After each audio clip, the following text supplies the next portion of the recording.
Salut tout le monde, c'est Gladys. Je vous retrouve aujourd'hui dans une nouvelle vidéo beauté, make-up, slash tuto, slash première impression. Donc aujourd'hui, je vais tester avec vous des nouveaux produits que j'ai achetés récemment, des produits que il y a des produits que je n'ai pas encore essayé et d'autres que j'ai déjà testés mais que je vais vous montrer parce que je viens de les découvrir et j'avais envie de vous en parler un petit peu. Donc on va faire un petit make-up en même temps, je garantis pas le résultat, j'ai encore aucune idée de ce que je vais faire, ça se trouve ça ressemblera à rien, mais au moins on va pouvoir tester des choses qui sont sorties récemment ou que je n'avais pas encore eu l'occasion d'essayer, donc c'est parti.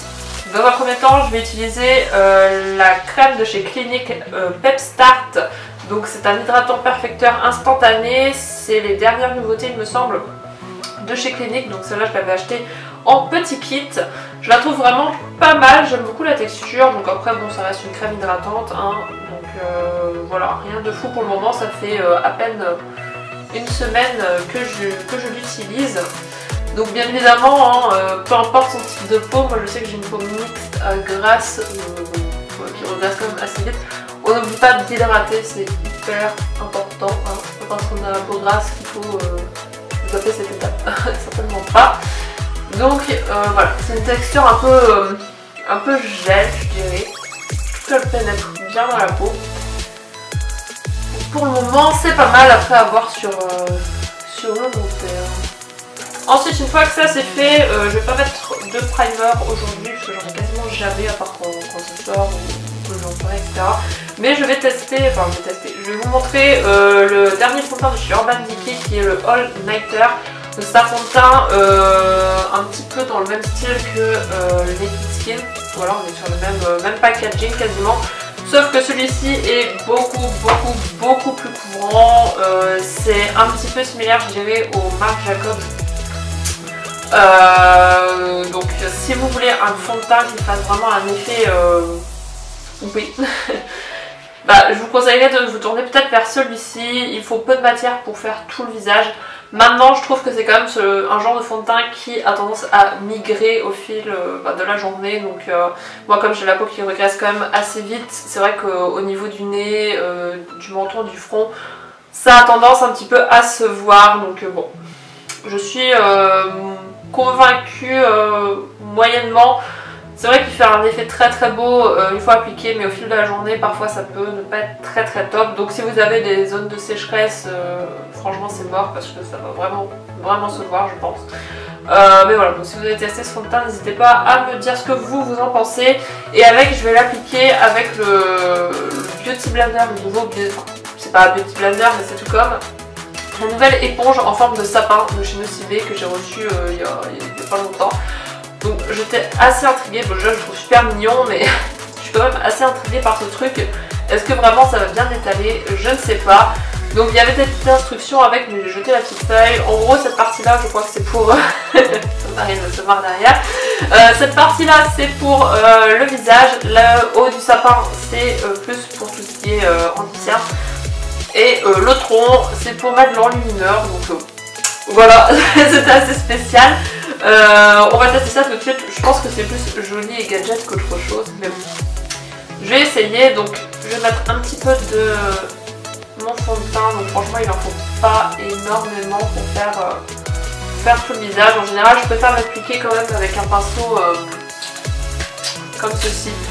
C'est un peu plus facile à appliquer, mais là comme j'ai testé l'éponge, et bien allons-y. Donc j'y vais avec mon corps de sapin, voilà, c'est génial, ça fait plein de traces. Donc bon.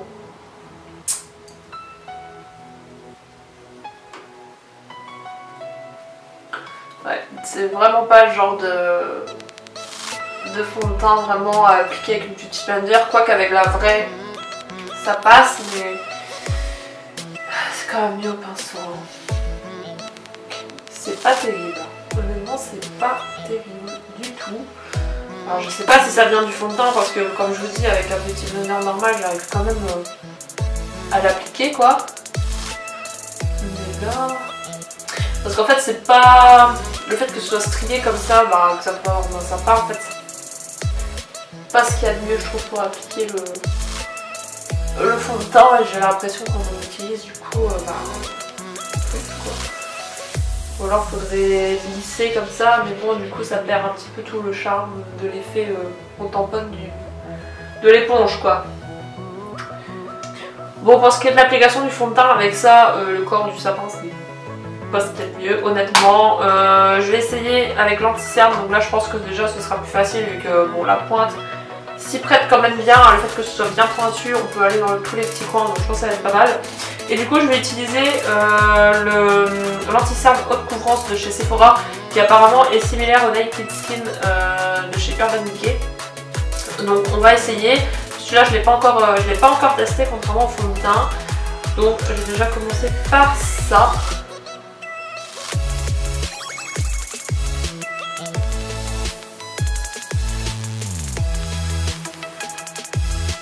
Bon, pour ce qui est de l'anti-cerne, bah, j'aime beaucoup, voilà, il est très naturel, il illumine quand même pas mal le dessous de l'œil. C'est vrai qu'il est quand même assez similaire au Naked Skin que j'adorais, mais bon, ici il finit quand même assez vite. Et l'application du coup pour l'anti-cerne avec ce truc est pas mal, donc bon, pourquoi pas. En tout cas l'anti-cerne je valide et il est quand même beaucoup moins cher que le Naked Skin. Ensuite je vais passer à un autre anti-cerne, donc là c'est un Naked Skin, mais c'est les color correcting fluides. Vous avez un vert un petit peu plus orange et là j'ai pris le rosé qui illumine vraiment beaucoup l'œil. Donc j'ai déjà testé sans anti-cerne en dessous. L'effet couvrant est un petit peu moins bien, donc je préfère le mettre par-dessus tout simplement mon anti-cerne et c'est vrai que ça a tendance à bien illuminer. Donc là comme on a le tronc du sapin, je vais l'utiliser aussi comme enlumineur, mais c'est un truc que je fais pas du tout dans la vraie vie. Voilà, je n'illumine pas ni le menton, ni le nez, ni le front, étant donné que je regresse déjà assez vite comme ça. Mais bon, on va mettre du coup sous l'œil. Comme vous voyez là c'est vraiment très rosé. Et ça illumine vraiment bien. Donc après c'est optionnel, honnêtement vous pouvez vous contenter juste de l'anti-cerne classique. Donc voilà, et je vais en mettre un petit peu du coup au niveau de mon menton. Du nez et du coup. C'est pas ma grande passion, illuminer tout. Vivement le tronc du sapin était pas si mal pour appliquer l'enlumineur, étant donné qu'il est plat. Voilà, après anti-cerne c'est pas mal, par contre fond de teint, le fait que ce soit strié comme ça, ça a tendance à faire un petit peu de traces. Bon, là honnêtement ça va, mais je préfère quand même le Beauty Blender classique. Donc c'est très joli, ça a une belle fonction décorative je pense, mais voilà, c'est pas un truc de malade non plus. Ensuite on va poudrer le teint, donc je vais utiliser la Dior Skin Forever and Ever Control. Donc c'est une poudre libre, transparente. À la base je voulais reprendre celle de chez By Thierry qui est chère mais qui est tellement bien, franchement tellement bien. Sauf qu'elle est en rupture entrepôt, donc je ne sais même pas si elle va ressortir un jour. Du coup, comme je n'aime pas du tout la Make Up Forever HD et c'était à peu près la seule qu'il y avait en livre, j'ai dû me rabattre sur la Dior qui se présente comme ceci. Donc elle est légèrement plus comment dire, plus teintée que les poudres blanches et elle a quelques irisés. Donc moi ça c'est un truc que il me rebutait un peu, mais c'est vrai que parfois une fois sur la peau on ne les voit plus du tout, donc voilà, j'ai pas envie non plus de ressembler à une boule disco. Du coup on va tester ça tout de suite, donc j'ai toujours pas enlevé la petite étiquette. Évidemment avec mes ongles. Voilà, donc elle se présente comme comment ça s'appelle, la Make Up Forever. Donc il y a un petit tamis, c'est pas si mal parce que comme ça évite d'en foutre partout.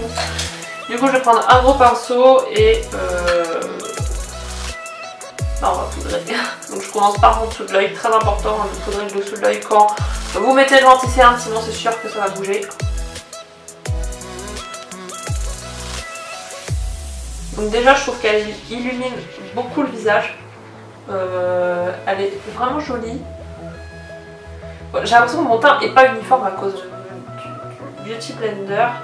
Les points, le dessous de l'œil qui est bien illuminé pardon, et le front tout ça c'est pas mal, mais le reste c'est un peu bof. Donc effectivement on voit pas lisé, donc je suis assez contente, mais ça apporte quand même une touche lumineuse au fond de teint, enfin au visage, et franchement bah c'est pas si mal. Donc après faut voir sur la journée, bon là évidemment je vais pas la garder toute la journée, mais faut voir sur la journée comment ça tient, mais en tout cas ça donne vraiment des peau de pêche, je dirais un peu comme la By Terry, elle est très fine. Ensuite on va faire un petit coup de bronzer, donc là j'utilise le Harmony de chez MAC qui à la base est un blush il me semble, mais qui moi me sert de bronzer, donc là je l'utilise tout le temps, vous voyez il est creusé. Rien de fou, mais en tout cas si vous avez la peau très blanche, il n'a pas de sous-ton orangé, donc je vous conseille vraiment si vous voulez un bon bronzer, pas trop terracotta quoi.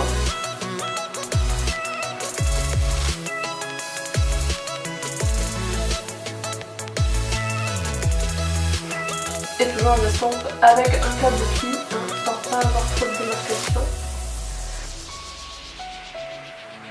Donc voilà ce qui est pour le teint. Comme ça vous fait une petite routine teint par le même occasion. Bah écoutez, je trouve que c'est plutôt pas mal. Mon teint est quand même correct, hein. Ouais, c'est plutôt pas mal. Ensuite je vais passer aux sourcils, donc là je vais utiliser la pommade, la Deep Brow Pomade de chez Anastasia en teinte Dark Brown. Donc celle-là je vous l'avais déjà présentée. Je vais juste rajouter une goutte d'Aquasil, donc c'est une espèce de diluant en fait waterproof pour tout ce qui est eyeliner etc, pour que ce soit beaucoup plus fluide et que ce soit plus facile à appliquer. Et je trouve que la Deep Brow Pomade, la première couche est très crémeuse, très facile d'application, mais après ça a tendance à faire des petits paquets. Donc je trouve ça assez bizarre, mais apparemment je suis pas la seule à qui ça arrive, donc je mets une goutte. Hop, et comme ça, ce sera beaucoup plus facile pour moi de faire mes sourcils par la suite sans avoir de petits paquets ou autre.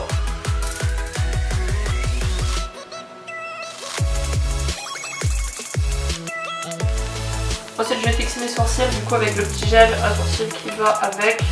Donc là pareil je vous ai fait une vidéo revue sur ces produits avec un tuto sourcils, c'est pour ça que je vais passer vite fait là-dessus. Et j'illumine le dessous de mon sourcil. Du coup cette fois-ci avec la crème de chez Benefit qui est le Eyebrow en teinte un peu beige comme ça, il y en a deux, il y en a une un peu aiguisée, un peu champagne. Et là du coup je prends la mat beige. Et avec un petit pinceau plat comme ça, pour la synthétique, je vais du coup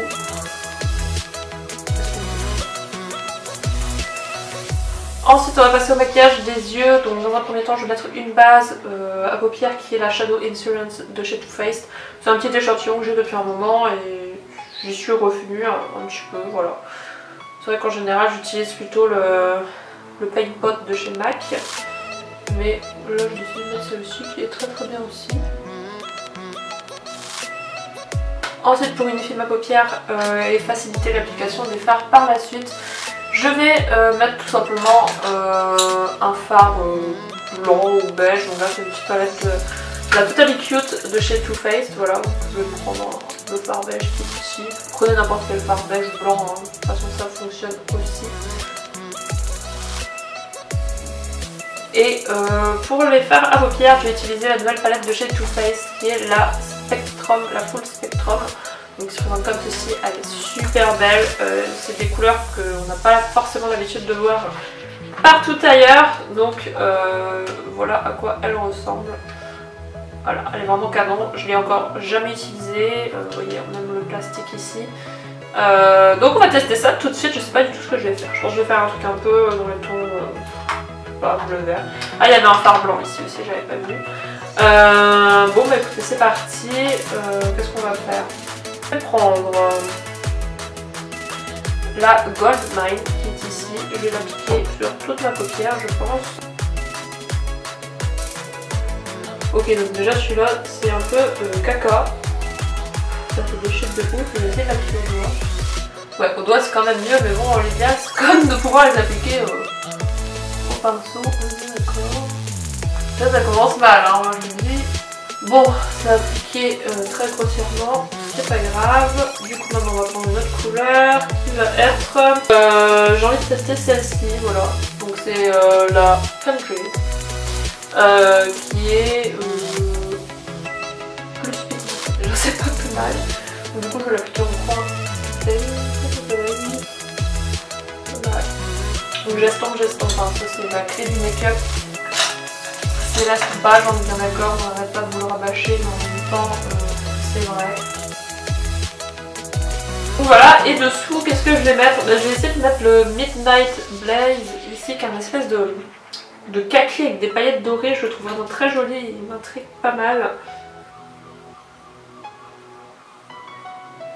La couleur est très jolie, on voit pas mal les petites paillettes, donc ça c'est plutôt cool.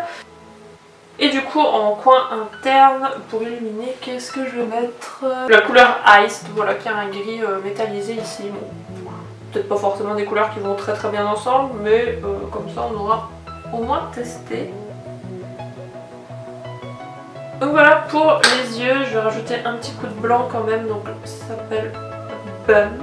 Voilà, un petit coup de blanc ici. Oula, celui-là par contre il est pas mal pigmenté pour un blanc. Donc maintenant je vais passer à l'eyeliner. Donc là j'ai pris un sketch marker de chez Too Faced en teinte vert foncé, vert sapin. J'ai déjà en noir et je sais qu'il est pas mal, j'aime beaucoup le noir, donc je me suis dit pourquoi ne pas tester une autre couleur. Alors toutes les couleurs ne sont pas bonnes à prendre, hein. J'ai vu certaines qui sont vraiment pas pigmentées ni rien. Mais le vert avait l'air pas mal, donc...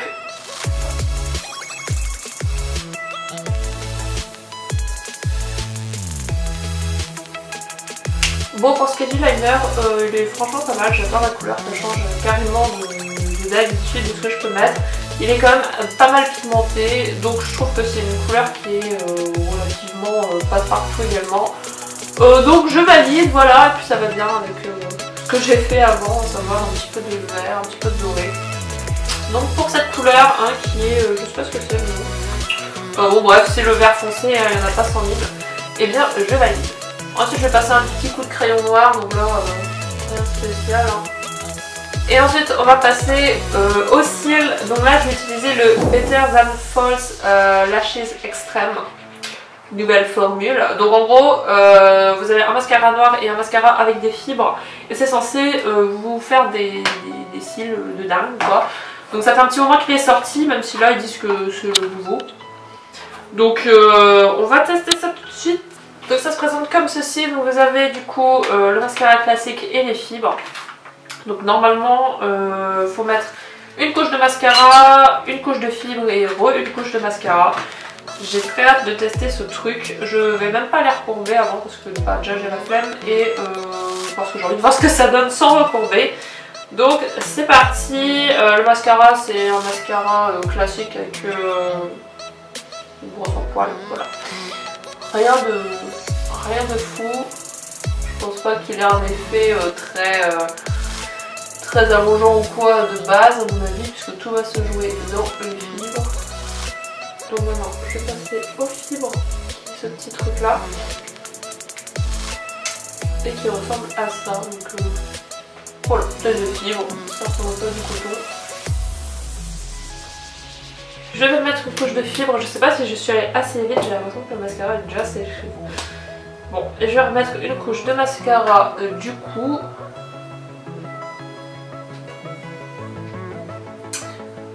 Bon bah écoutez, effectivement ils ont l'air un petit peu plus longs que quand j'ai mis le mascara normal. Après je trouve pas que ça fasse un effet de dingue. Je vais tester sur l'autre œil, on va bien voir. Là honnêtement je vois aucune différence entre le côté avec des fibres et le côté sans fibres. Je sais pas, pour le moment là je suis pas super convaincue. Bon bah écoutez, sur le deuxième œil je vois quand même une bonne différence. Je pense que j'ai allé pas assez de l'autre œil. Donc excepté le fait que j'ai quelques fibres dans la paupière et que ça fait un petit peu mal. Étant donné quelques fibres dans l'œil, ouais c'est franchement pas mal. On voit quand même une bonne différence entre ce œil là et ce œil là. Pourtant j'ai mis des fibres sur les deux, mais je pense que là je me suis un petit peu foirée. Donc c'est clair que ça donne un effet beaucoup plus fourni, beaucoup plus épais, plus de cils, un peu plus long aussi. Voilà, après faut faire gaffe, faut pas que ça fasse non plus pas d'araignée. Mais je trouve ça plutôt sympa, donc pas à utiliser tous les jours je pense. Mais occasionnellement, pourquoi pas, oui ça peut être cool. Pour les yeux on a terminé, maintenant on va passer, on va finir le teint Et pour ça je vais mettre un petit blush, donc je vais utiliser la palette Jack and Hill de BK qui se présente comme ceci. Donc je pense que vous l'avez déjà vu maintes et maintes fois puisqu'elle vient de sortir à Sephora en France, même si ça fait une plombe qu'elle est sortie aux États-Unis. Donc vous avez 2 highlighters et 3 blushs. Je vais pas mettre des highlighters aujourd'hui, je les ai déjà utilisés de toute façon et je les trouve très jolis. Comme blush, j'ai déjà utilisé le marronné, je le trouve très sympa. Donc lequel vais-je mettre? Je pense que je vais essayer de mettre le premier là. Donc c'est parti, on va voir comment celui-ci est pigmenté. Déjà il m'a l'air bien pigmenté.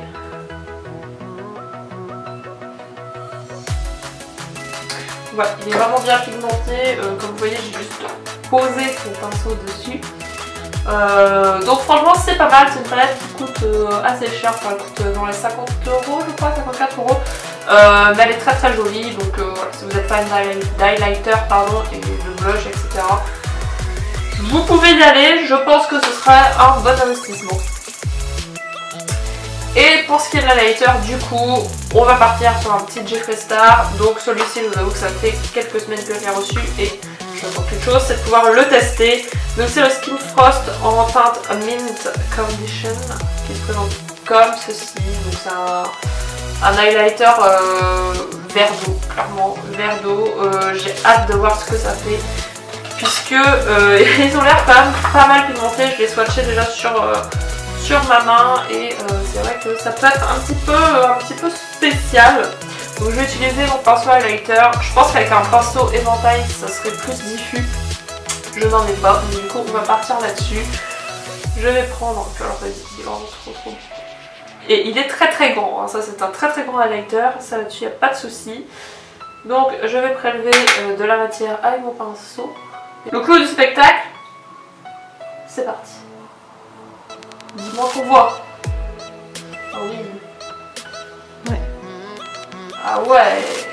Oh, il est super beau. Il est magnifique. J'adore. Est-ce que vous voyez? J'espère que vous voyez parce que sinon je serais dégoûtée si vous voyez pas. Il est très très beau. Alors, il est quand même... il fait pas vert sur soi. Hein. Clairement, il fait pas vert. Mais il a quand même ce côté un petit peu bleu, la bleuté. Oh là là, il est super beau. Je suis trop beau. Ah ouais, vraiment. J'espère que vous voyez. J'espère que vous voyez parce que là, ça va manquer quelque chose. Non, il est vraiment super joli. Il reste quand même portable hein, parce que bon, il en a sorti aussi un noir qui à mon avis pas du tout portable. Celui-ci reste portable et il est juste très très beau. Il est vraiment très glacé, c'est super. Du coup, pour le Skin Frost, c'est un gros top. Et pour les lèvres, je vais mettre un rouge à lèvres Jeffree Star, pareil. Donc ceux-là, je les ai déjà tous testés, mais je les trouve super bien. Ils sont très très opaques. Comme vous voyez, le pinceau est un petit peu, je sais pas, en forme de chaise. Il est un petit peu incurvé comme ça. Il prend bien la forme des lèvres. Super, franchement, j'adore ces rouges à lèvres liquides. Ils sont mat en plus, donc voilà, c'est vraiment une tuerie.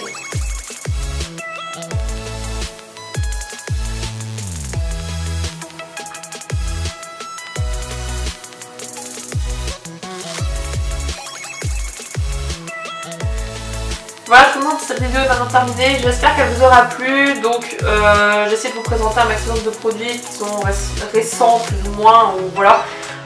Si vous avez déjà testé certaines de ces choses, n'hésitez pas à me donner votre avis dans la barre d'infos. Voilà, j'espère que ça vous aura plu. Moi je me suis bien éclatée à le faire, comme ça je vous ai fait un petit tuto par la même occasion. Gros coup de cœur en tout cas pour le Skin Frost de Jeffree Star, bien évidemment le rouge à lèvres que j'adore. Voilà, donc je suis plutôt satisfaite de mes derniers achats. Sur ce, je vous fais des gros bisous et je vous dis à dans une prochaine vidéo. Bye.